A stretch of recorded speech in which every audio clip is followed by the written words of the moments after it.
حضرت عبداللہ بن عباس رضی اللہ تعالیٰ عنہما آپ فرماتے ہیں کہ جو بندہ مومن ہوتا ہے نا، اس کی روح کو تو آسمان کے دروازے کھلتے کھلتے عرش معلیٰ تک چلی جاتی ہے۔ پہلی حدیث پاک میں نے بیان کی، وہ اس کے راوی حضرت ابو ہریرہ ہیں۔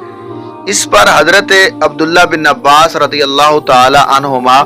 فرماتے ہیں کہ سرکار دو عالم صلی اللہ علیہ وآلہ وسلم نے ارشاد فرمایا کہ جو کافر ہے اس کی روح آسمان کی طرف نہیں جائے گی۔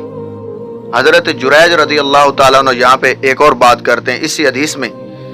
کہ جو کافر ہے اس کی روح تو آسمان کی طرف نہیں جائے گی اور